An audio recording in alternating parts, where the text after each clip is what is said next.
abordaremos el teórico número 9 de la materia Microbiología y Parasitología 2. En el presente teórico estudiaremos los principales virus productores de infecciones del sistema nervioso central.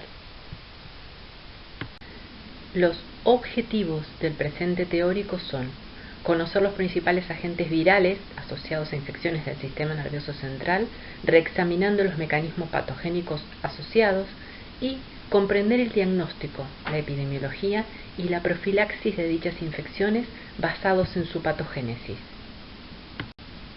En esta imagen se pueden observar varios ejemplos de virus que infectan el sistema nervioso central, algunos de ellos afectando a más de un tipo celular. La encefalitis es la inflamación del cerebro. Algunos de los signos y síntomas asociados a una encefalitis son inflamación del tejido encefálico, fiebre, cefaleas, estupor, excitabilidad, convulsiones y pérdida de la conciencia. Puede tener muchas causas, pero la más frecuente es una infección viral. Dichas encefalitis virales podemos clasificarlas según su duración en agudas o persistentes. Dentro de las encefalitis virales agudas, las causas más frecuentes son virus herpes simplex 1, virus varicela zoster, virus del nido occidental, virus de la encefalitis de San Luis, el virus Epstein-Barr y el virus herpes humano 6. En la clase de hoy vamos a detenernos en los tres primeros agentes virales. Como ustedes ya saben, el virus herpes es un virus con genoma ADNA que pertenece a la familia Herpesviridae, produce infecciones persistentes, latentes, donde la clínica está representada por vesículas en piel y mucosas, queratoconjuntivitis y como complicación encefalitis herpética. Es una infección viral con alta prevalencia a nivel mundial. De hecho, el 67% de la población mundial menor de 50 años está infectada con este agente viral y es el reservorio de este virus en la naturaleza. El contagio se da por contacto directo con piel o mucosas donde se está produciendo una infección productiva. Dicho contagio puede darse también a partir de fomites. La puerta de entrada son la piel y las mucosas, donde el virus realiza una infección productiva a partir de la cual se produce la diseminación de la infección por transporte intraaxonal retrógrado al cuerpo de la neurona. Allí el genoma viral puede quedar en estado latente, en forma episomal, dentro del núcleo neuronal durante periodos prolongados de tiempo. Al producirse una reactivación, el virus despierta de esa latencia y viaja por el axón hacia el epitelio, donde comienza con un nuevo ciclo de replicación viral en las células epiteliales. Es así como herpes alcanza el exterior y puede ganar otro hospedador. En algunas ocasiones, cuando el herpes despierta de esa latencia, viaja hacia el sistema nervioso central, donde puede causar una encefalitis herpética. En el sistema nervioso central se pueden encontrar un infiltrado inflamatorio, obviamente neuronas infectadas y fagocitosis de esas neuronas por parte de la microglía. Como mencionamos anteriormente, la encefalitis herpética se da por el transporte retrógrado a través del nervio olfatorio o del nervio trigémino o incluso por diseminación hemática. También puede darse este cuadro neurológico en una primoinfección por herpes. No necesariamente tiene que ser una reactivación. Es una afección grave que presenta alta mortalidad y en la mayoría de los casos está producido por herpes simplex de tipo 1.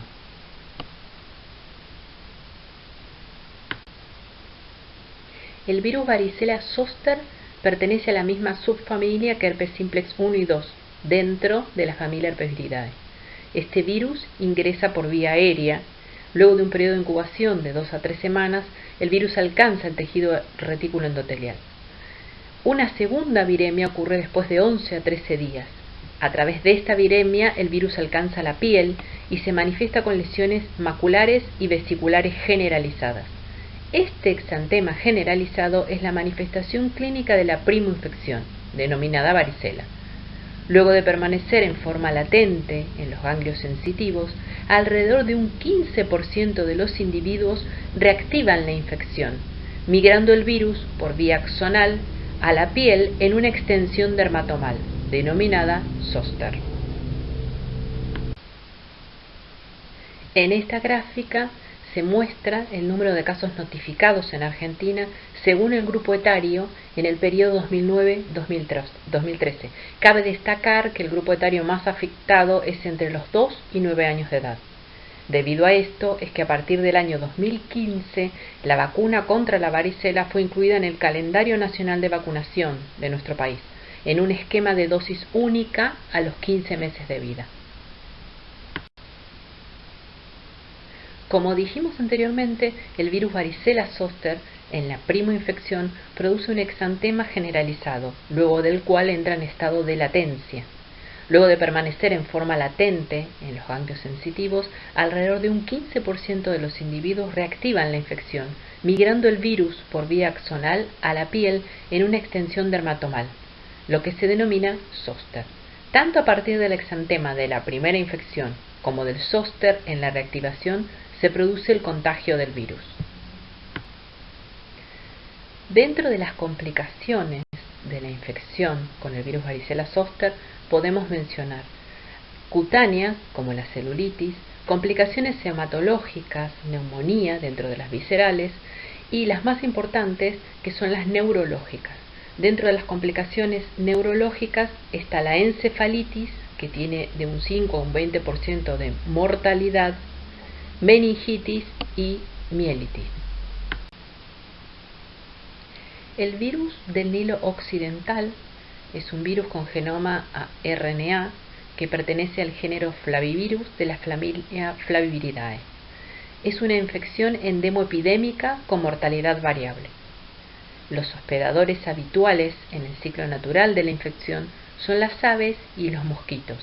Es por esto que la distribución es dependiente de la migración de las aves. Pero este virus también puede infectar humanos y caballos, los cuales son tomados como hospedadores finales, es decir, un organismo que generalmente no permite la transmisión al huésped definitivo, impidiendo así que el virus complete su ciclo en la naturaleza. Las personas y los caballos pueden infectarse, pero el nivel de virus en su sangre no llega a ser lo suficientemente alto como para transmitir la infección a los mosquitos que los pican. Los casos fundadores de la infección por este virus en América datan del año 1999, cuando fue detectado en aves de la ciudad de Nueva York. En nuestro país, los primeros casos se detectaron en aves silvestres en el año 2004 y al año siguiente ya el virus fue detectado en ganado equino.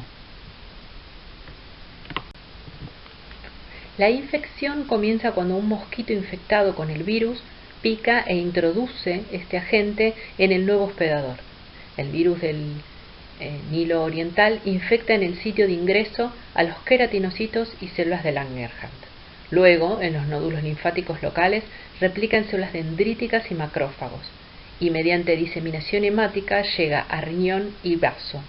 Luego de la replicación viral en estos órganos, se produce una viremia secundaria, a través de la cual el virus puede llegar al sistema nervioso central y atravesar la barrera hematoencefálica. Actualmente hay varios mecanismos propuestos para la neuroinvasión del virus del Nilo occidental. Los dos principales son el ingreso al sistema nervioso central desde la periferia por vía axonal retrógrada y el ingreso por vía hematógena a través de la barrera hematoencefálica. Después de la entrada del virus al sistema nervioso central, este infecta directamente las neuronas, con una predilección por las células en las regiones subcorticales, incluidos los ganglios basales, el tálamo, el mesencéfalo y el cerebelo.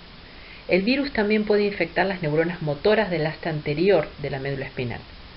La lesión en estas regiones subcorticales da como resultado las características distintivas de la encefalitis por el virus del Nilo occidental, que pueden incluir un estado mental alterado, características parkinsonianas como el temblor, rigidez, ataxia y parálisis flácida aguda. Existe un listado considerable de otros agentes virales que son causa de encefalitis viral aguda, aunque en menor frecuencia. En la clase de hoy vamos a detenernos en rabia, chikungunya, Nipah y Hendra como ejemplo de estos agentes. Tampoco debemos olvidar que existe en la encefalitis viral persistente, que en este caso vamos a dar como ejemplo la panencefalitis esclerosante subaguda por sarampión. El virus rabia pertenece a la familia Rhabdoviridae, al género Lyssavirus. Son virus con genoma RNA simple cadena de polaridad negativa que presentan envoltura.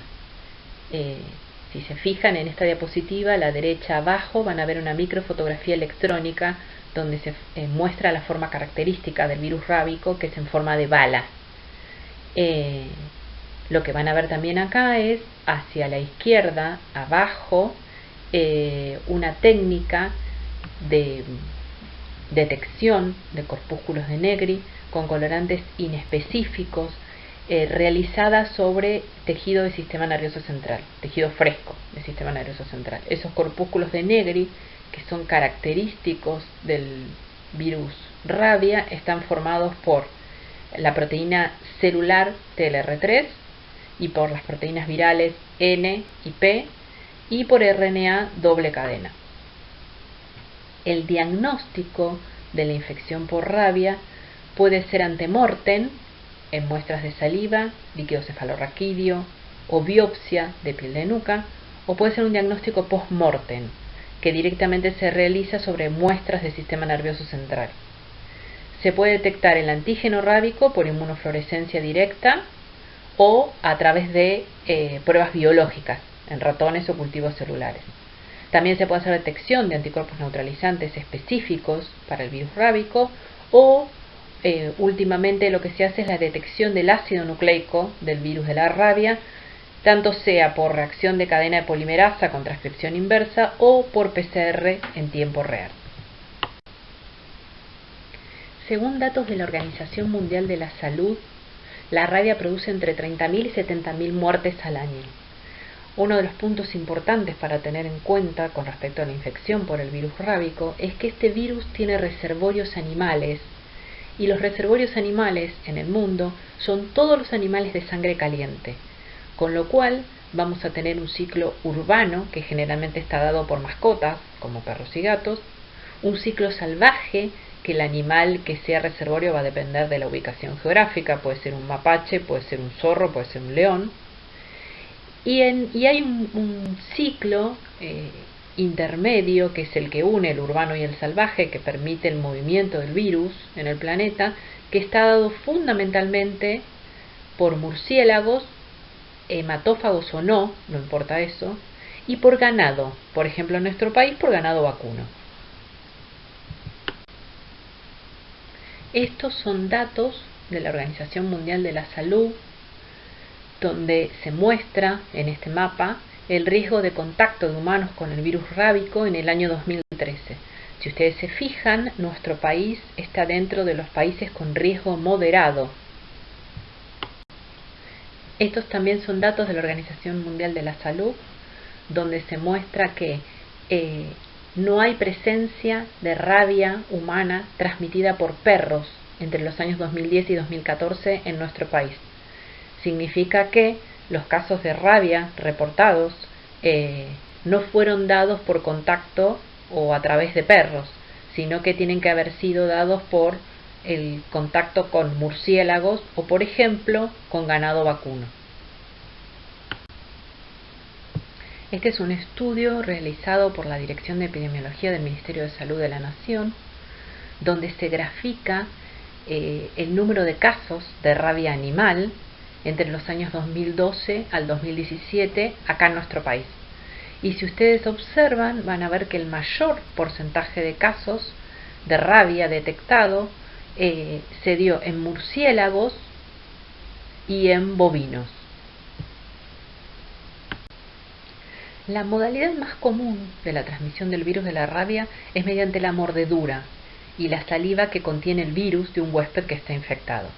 Sin embargo, en raras ocasiones se ha documentado la transmisión mediante otras rutas, como la contaminación de las membranas mucosas, por ejemplo los ojos, la nariz o la boca, la transmisión por partículas anatransportadas y en algunos casos hasta trasplante de órganos, como la córnea, por ejemplo. El virus ingresa entonces a través de estos mecanismos, replica en el sitio de ingreso, por ejemplo en el músculo, en el sitio de la mordedura. A través de esa replicación el virus puede acceder a las terminales nerviosas del sistema nervioso periférico y de ahí se disemina por vía axonal retrógrada a una velocidad entre 8 y 20 milímetros por día, con lo cual, dependiendo de la distancia entre la mordedura y el sistema nervioso central, es el periodo de incubación de esta enfermedad. Es decir, no es lo mismo que el perro, por ejemplo, muerda en el cuello que nos muerda en el tobillo. La replicación viral en esas raíces dorsales y el ascenso por médula espinal termina con la infección del cerebro, cerebelo y otras estructuras del sistema nervioso central. Una vez que llega allí el virus y replica el sistema nervioso central, el virus luego se disemina en modo centrífugo desde el cerebro hacia otros tejidos, tales como ojos, riñón y glándulas salivales. Una vez que el virus llega a glándulas salivales y replica en glándulas salivales, es ahí como puede volver a transmitirse a través de la saliva, por ejemplo, en una mordedura. Hay dos formas clínicas de la rabia. La encefalítica, también denominada rabia furiosa, que se da en el 80-85% de los casos, y la forma paralítica. La enfermedad progresa en 5 estadios clínicos con mucha variabilidad, de acuerdo a la extensión de la mordedura, la cantidad de secreción en la misma y la proximidad de esta al sistema nervioso central. Esas etapas son la de incubación, de 10 días, incluso hasta un año, aunque el promedio es de 20 a 60 días. El periodo de incubación, dijimos en la diapo anterior que dependía mucho del lugar del ingreso del virus al organismo. Dijimos, como ejemplo, no es lo mismo que un perro que está con rabia me muerda en el tobillo a que me muerda en el cuello. Después viene el periodo prodrómico, que comienza de 2 a 10 días post-exposición y dura entre 1 día a 2 semanas, y es característico por la presencia de síntomas tipo gripales. Puede también haber dolor o entumecimiento en el sitio de la mordedura. Luego viene el síndrome neurológico agudo, que comienza de 2 a 7 días después de los prodromos, y el paciente presenta salivación excesiva, vértigo, agitación, alucinaciones, manía alternando con letargo, hidrofobia y puede presentar también rigidez de nuca. Luego de esto llega el coma, de 7 a 10 días después del inicio del síndrome neurológico agudo. Está caracterizado por hidrofobia, apneas prolongadas, parálisis flácida generalizada, convulsiones y estado de coma con colapso respiratorio y cardiovascular. La muerte llega de 2 a 3 días después de la parálisis y puede demorarse con medidas de sostén, pero la recuperación es extremadamente infrecuente. Los pilares de la patogénesis a nivel celular del sistema nervioso están dados por el neurotropismo, la neuroinvasividad y la disfunción neuronal. El neurotropismo está estrechamente relacionado con la glicoproteína G, por la interacción que tiene esta glicoproteína con el receptor celular, que es el receptor nicotínico de acetilcolina.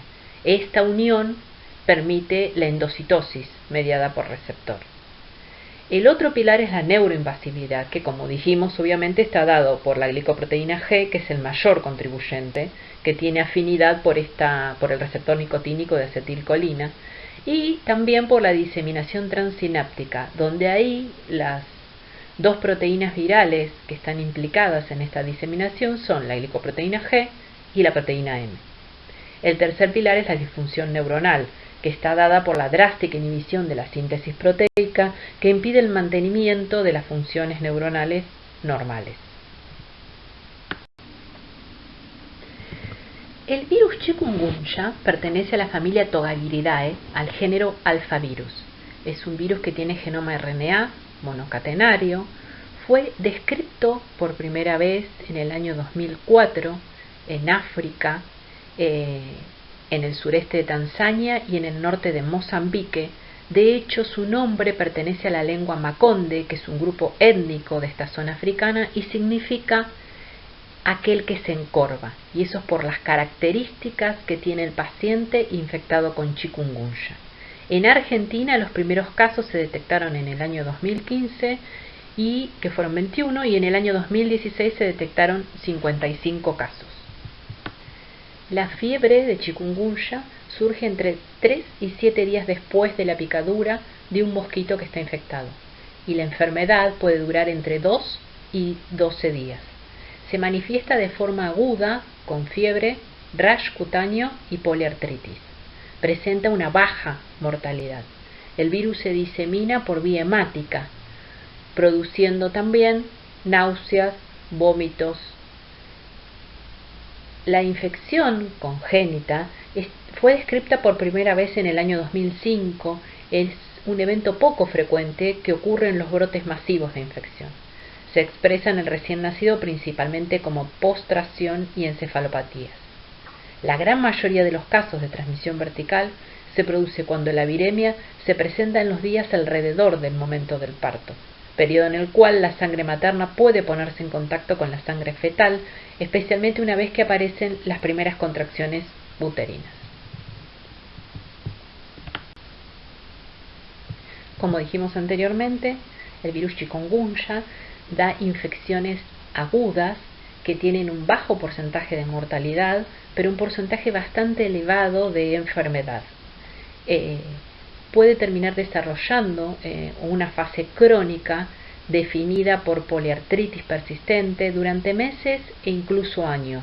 Pero como ustedes ven en esta gráfica, esa persistencia es de la sintomatología, que es una severa reacción inmunitaria de defensa con incremento de citoquinas proinflamatorias, que es la responsable de la inflamación articular.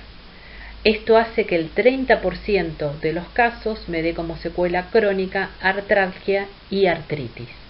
Es importante destacar que en esos meses o años donde tengo esas secuelas crónicas no tengo replicación viral. Como mencionamos previamente, las secuelas producidas por la infección con chikungunya son principalmente artralgias y artritis, pero también tenemos manifestaciones neurológicas, en su gran mayoría encefalitis, principalmente en niños menores de 1 año. También tengo meningoencefalitis, síndrome de Guillain-Barré, entre otras. Dentro de las secuelas neurológicas, las más importantes se producen cuando la infección por chikungunya es neonatal. Tal es así que el 70% presenta alteraciones en el desarrollo, como en la coordinación o en el lenguaje, y hasta un 50% de esos niños presenta un retraso moderado. Los virus Hendra y Nipah son virus que producen encefalitis, pertenecen ambos a la familia Paramuxoviridae y al género Enipavirus, tienen genoma RNA simple cadena. Se ubican en la zona en Asia, en el sudeste asiático y en Australia. Ambos virus tienen como reservorio a los murciélagos frugívoros y como huésped intermediario a ganado, en el caso de Nipah los cerdos y en el caso de Hendra los caballos. Se detectaron por primera vez a mediados fines de la década del 90, Nipah en Malasia y Hendra en Australia. El virus ambos virus se pueden encontrar en saliva, en secreciones nasofaringeas y en orina. La transmisión es por contacto directo con esas secreciones y se da la transmisión del huésped intermediario al humano. Desde la clínica es amplia, es variada. Puede ser desde un proceso asintomático hasta un síndrome de tipo respiratorio o incluso llegar a un síndrome neurológico con una encefalitis mortal. Tanto para la infección viral por Hendra como para la infección por Nipah virus, el reservorio son los murciélagos frugívoros. A través de ellos se infectan los huéspedes intermediarios, que en el caso de Hendra son los caballos y en el caso de Nipah los cerdos, a partir de los cuales puede infectarse el ser humano. En el caso de Nipah virus puede producir algo distinto, que es que el humano se contagie directamente del murciélago frugívoro, o sea, del reservorio. En el caso de los humanos, puede dar infecciones asintomáticas, con síntomas leves, como podría ser un resfrío común, o con síntomas neurológicos, por ejemplo, una encefalitis. Con la infección de ambos virus, los hallazgos neuropatológicos de estas encefalitis fueron la formación de sincicios en esas células endoteliales o inclusiones virales, tanto en núcleo como en citoplasma neuronal. Como ejemplo de encefalitis viral persistente, habíamos dado la infección con virus sarampión, el cual da una panencefalitis esclerosante subaguda. Este virus pertenece a la familia Paramyxoviridae, al género Morbillivirus. Durante varios años nuestro país fue un país libre de sarampión. De hecho, hubo, a partir del 2009, solamente se registraban casos importados, y ya en el 2010 empezaron a registrar, además de esos casos importados, casos relacionados a la importación.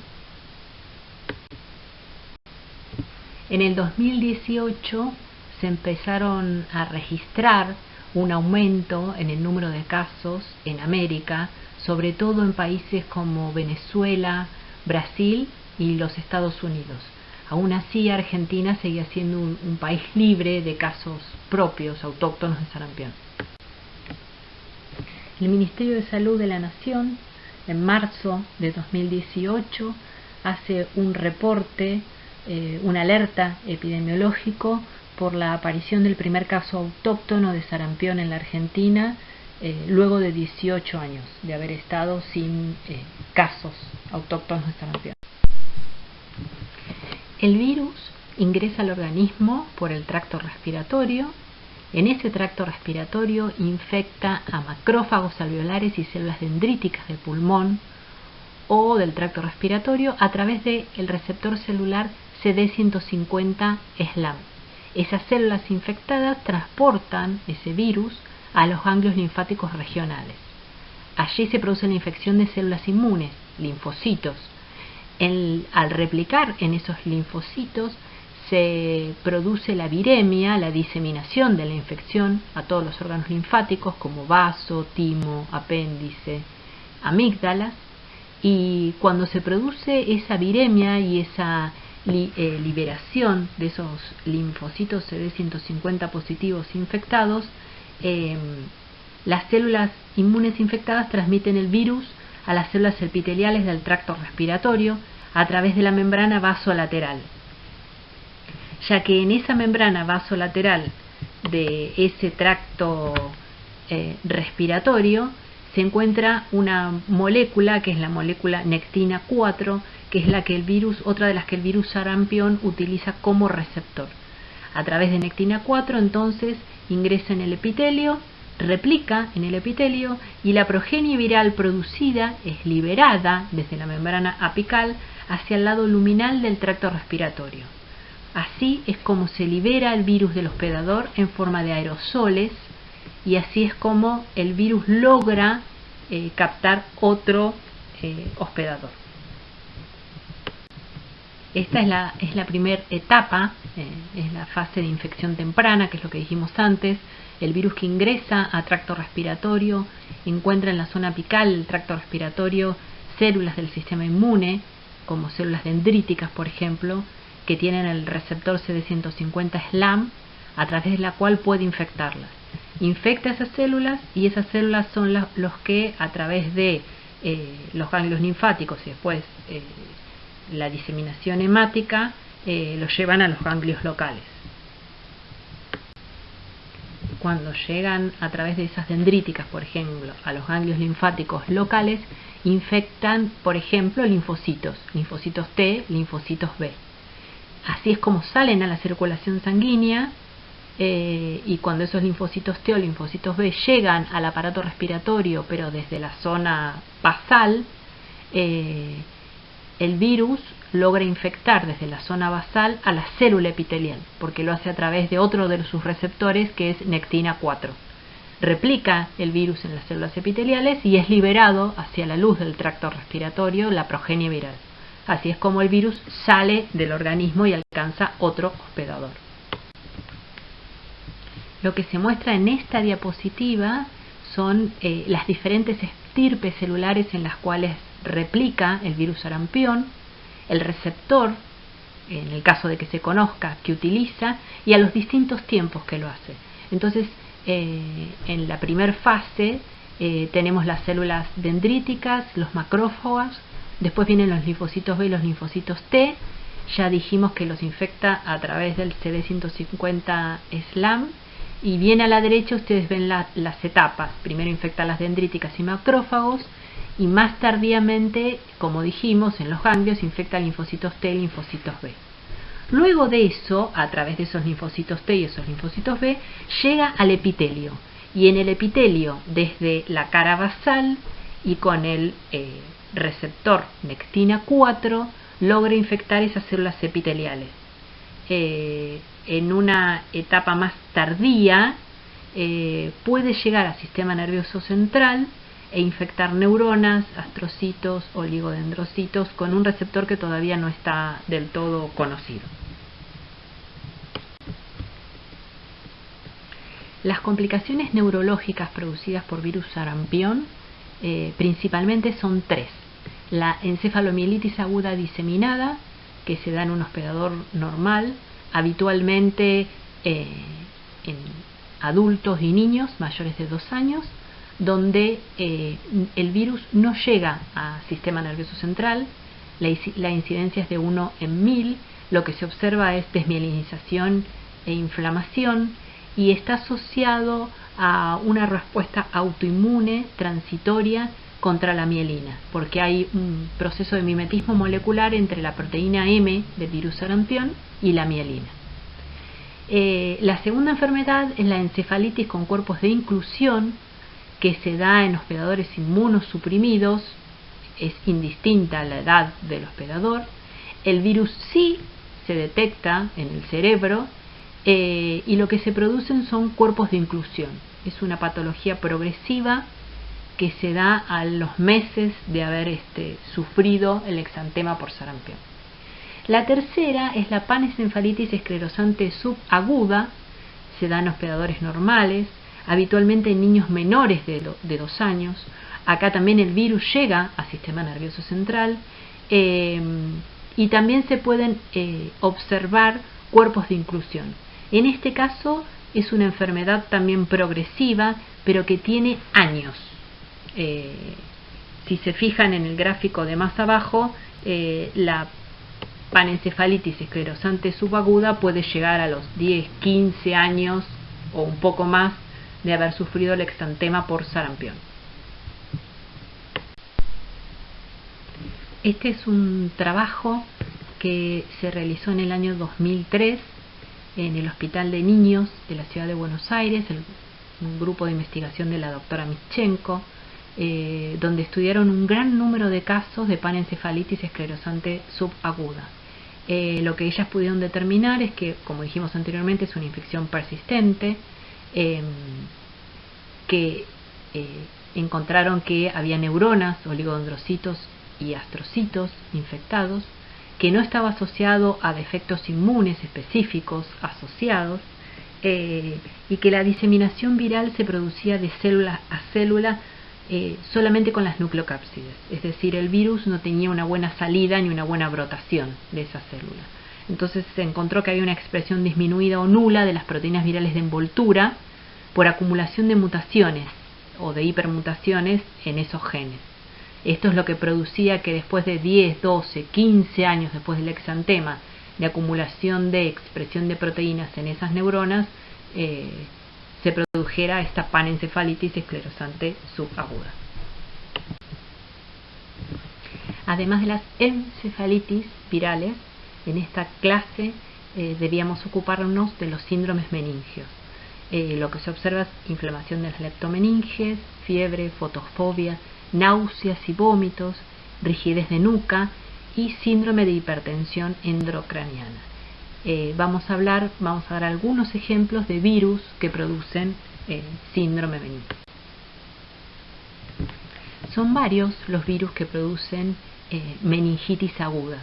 Las causas más frecuentes son los enterovirus como Coxsackie, Ecovirus, enterovirus 6871, virus herpes simplex 2, virus transmitidos por artrópodos como por ejemplo el Zika, el chikungunya y el virus de la inmunodeficiencia humana HIV.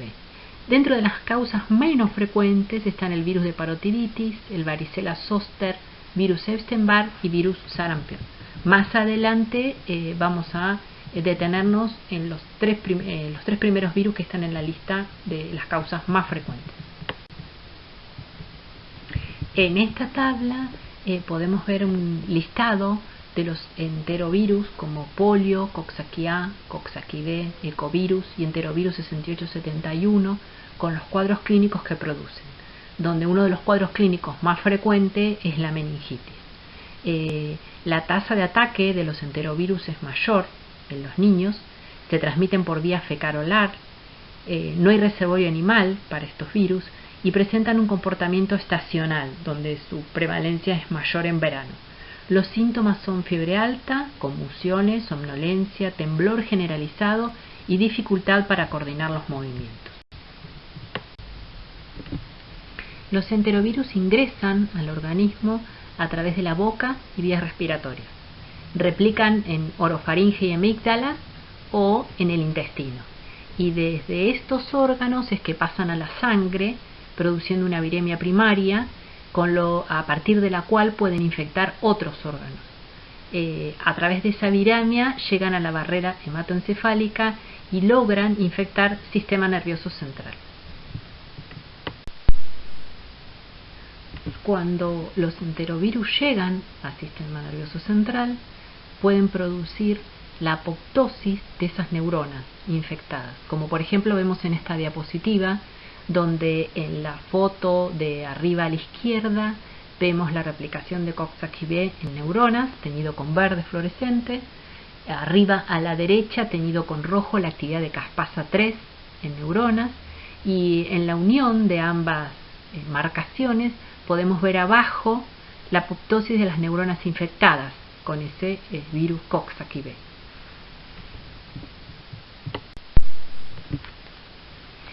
En este caso estamos viendo el ejemplo del herpes simplex 2, que es un virus que, como dijimos, produce infecciones persistentes de tipo latente. A la izquierda ven las fotografías de piel y mucosas en tracto genital masculino y femenino, donde se ven las vesículas. Esas vesículas contienen virus y son las que contagian, digamos. Y a través de ese canal de parto, si pasa un chiquito por ese canal de parto, puede infectarse, que es la foto que ven a la derecha, un niño con herpes congénito. Generalmente estos chicos luego presentan una meningitis herpética, pero esa meningitis generalmente tiene evolución benigna y autolimitada. En esta diapositiva lo que ven son los gráficos de prevalencia del herpes simplex tipo 2 durante el año 2012 en las distintas regiones a nivel mundial, discriminado por edad, sexo y distribución geográfica. Lo que se puede apreciar es que hay mucha menor prevalencia de esta infección en Europa y la mayor prevalencia se detecta en África. También hay diferencia entre la prevalencia según la edad. Lo mismo ocurre dependiendo de si estamos hablando de pacientes masculinos o femeninos. Siempre la prevalencia es mucho más alta, sea la región geográfica que sea, en las mujeres que en los hombres. En este mapa en particular podemos ver el número de casos de herpes neonatal cada 100.000 nacimientos entre los años 2010 y 2015. Lo primero que observamos es la alta prevalencia de herpes neonatal en África, mucho más que en Asia o en Europa. Lo otro que también podemos distinguir es que hay distinta prevalencia de ese herpes neonatal producido por herpes simplex tipo 1 o herpes simplex tipo 2. Si ustedes se fijan, en América y en Europa, la mayoría de esos casos de herpes neonatal está dado por herpes simplex tipo 1, mientras que en África casi la totalidad está dada por herpes simplex tipo 2. Zika es un virus que pertenece a la familia Flaviviridae al género Flavivirus. Tiene genoma de RNA y es un virus que es transmitido por mosquitos. Presenta un ciclo salvaje donde el hospedador habitual son chimpancés, babuinos y macacos, y un ciclo urbano donde el hombre es el hospedador habitual. Además de la transmisión a través de estos vectores, que son los mosquitos, Aedes aegypti y Aedes albicans, se produce la transmisión sexual, la transmisión a través de transfusiones de sangre y por vía perinatal. Este virus se detectó, se reportó por primera vez a finales de la década del 40 en África Central, en Uganda, luego a mediados de la década del 50 ya en Nigeria y ya para mediados de la década del 60 en el sudeste asiático. De allí luego, alrededor del año 2014, se registró en las islas del Pacífico y ya para el 2015 se registró en América Central y en Brasil. Esta distribución se fue ampliando a lo largo de todo el planeta y ya para enero del 2016, que es lo que ven en el mapa abajo a la derecha, la distribución que tenía el virus Zika era mundial. Esto que le mostramos acá son 3 mapas de Sudamérica, década del 30, década del 70 y 2011, donde se ve la distribución de uno de estos vectores del mosquito Aedes aegypti. Si ustedes se fijan, para la década del 70, debido a la gran campaña que habían llevado varios de los países para extinguir o para bajar la carga de esta especie, casi no había distribución de este mosquito en América del Sur. Si ustedes se fijan, ya para el 2011 esto se había revertido y casi teníamos la misma distribución que para la década del 30. Las infecciones virales que son transmitidas por Aedes aegypti, dengue, fiebre amarilla, la que estamos hablando ahora, sufrieron esta misma distribución, los casos. Hubo una gran cantidad de casos en 1930, muchísimo menos en el 70 y volvieron a aumentar en el 2011. Esto es porque, lo que decíamos antes, las infecciones virales que son transmitidas por estos vectores, la distribución depende pura y exclusivamente de la ubicación de estos vectores. Si ustedes se fijan, para el 2017 el Centro para el Control y Prevención de las Enfermedades, el CDC de Estados Unidos, tenía a la Argentina como país de riesgo para el contagio de Zika y recomendaba a las mujeres embarazadas no viajar a Argentina, tanto a la mujer embarazada como a la pareja de esa mujer.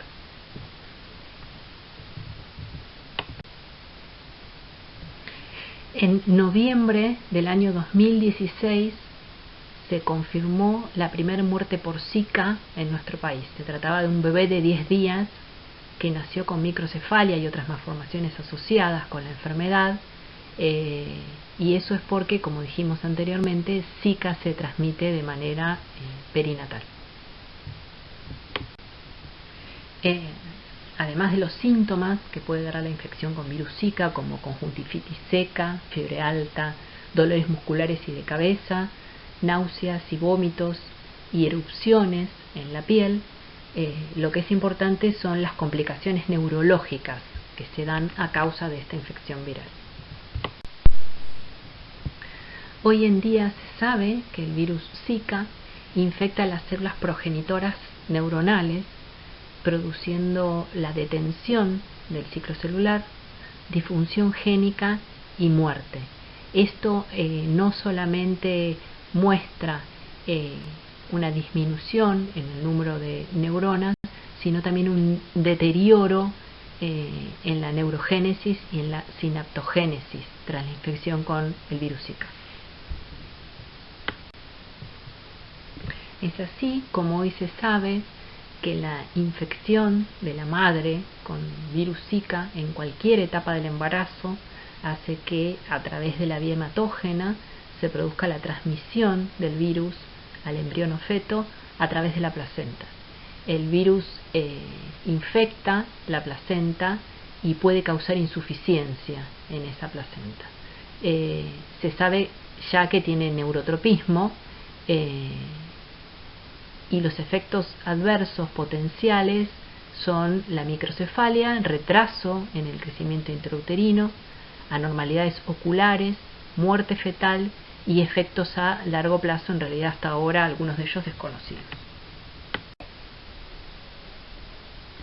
Bueno, ¿cómo se hace diagnóstico virológico de todas estas infecciones que pueden causar encefalitis o meningitis? La muestra principal que se toma es el líquido cefalorraquídeo a través de una punción lumbar, salvo en el caso de polio, que lo que se toma es una muestra de materia fecal. Ustedes saben que el diagnóstico virológico puede ser directo, si lo que yo busco es el agente, o indirecto, si lo que busco es la respuesta inmune contra ese agente. En el caso de diagnóstico directo, en general se hace detección o búsqueda del genoma viral por técnica de PCR, RT-PCR.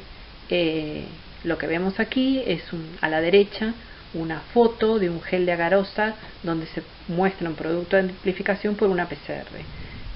Los virus para los cuales se hace este tipo de diagnóstico son herpes tipo 1, herpes 2, varicela zoster, enterovirus, rabia, zika, chikungunya, nipah, gendra y sarampión. En el caso de sarampión, en este caso es cuando lo que se está tratando de hacer es diagnosticar encefalitis, y entonces se hace PCR para sarampión en líquido cefalorraquídeo. No se hace este tipo de diagnóstico en el exantema por sarampión, que en la mayoría de los casos es por la clínica. Este tipo de técnica es altamente sensible y específica. También se hace diagnóstico directo buscando antígenos virales, ya sea por técnica de ELISA o por inmunofluorescencia. Eso es habitual para diagnosticar enterovirus. En cuanto al diagnóstico indirecto de estas infecciones virales, se hace, por ejemplo, la detección de inmunoglobulina M en líquido cefalorraquídeo a través de la técnica de ELISA para diagnosticar al virus del Nilo Oriental.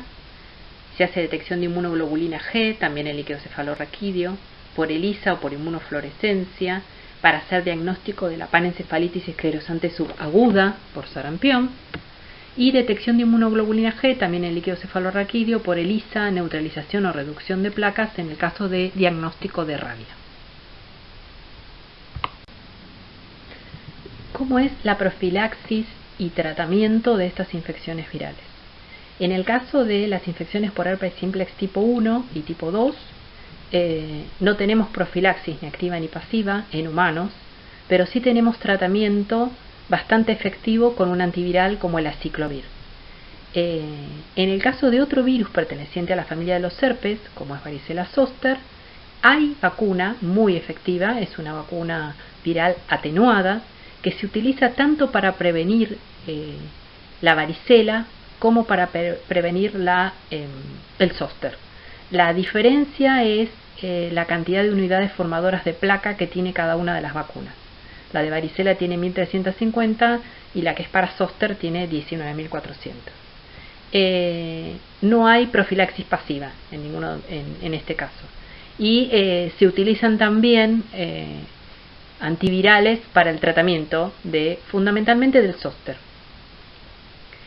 En el caso de la rabia, tenemos tanto profilaxis activa, que es una vacuna de tipo inactivada, la que se utiliza en humanos, como profilaxis pasiva, pero no hay tratamiento antiviral para este agente. Como sabemos, en el caso de sarampión, sí tenemos una vacuna atenuada, muy efectiva, y en general, habitualmente, no se hace profilaxis pasiva.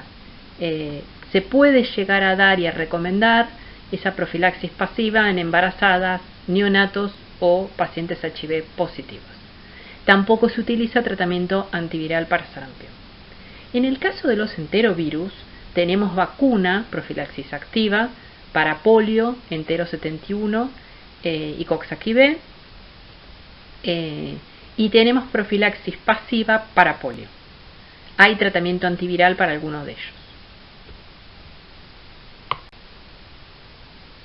En el caso del virus del Nilo Occidental, chikungunya, Nipah, Hendra y Zika, no tenemos profilaxis en humanos activa o pasiva y no hay tratamiento antiviral específico.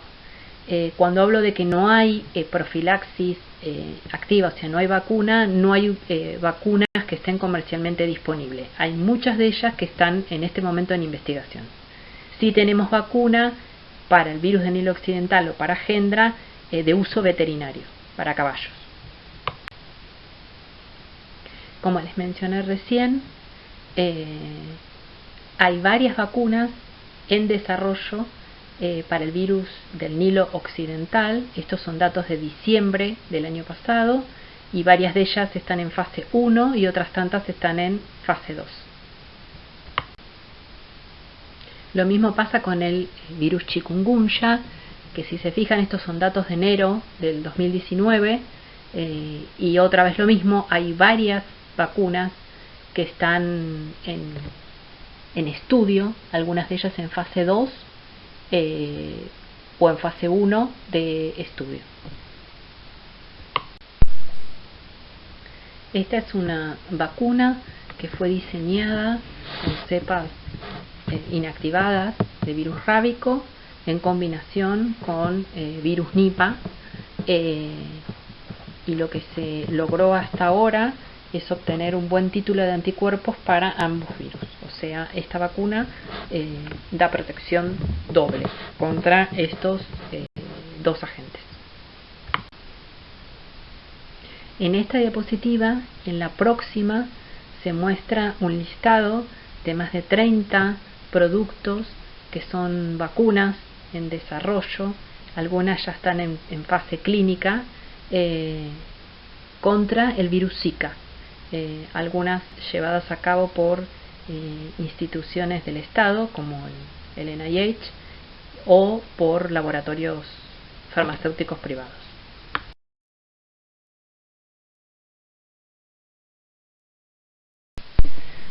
Algunos virus pueden producir encefalitis, meningitis o meningoencefalitis, donde el más frecuente productor de encefalitis es el herpes simplex 1 y el más frecuente productor de meningitis son los enterovirus y el virus herpes simplex 2.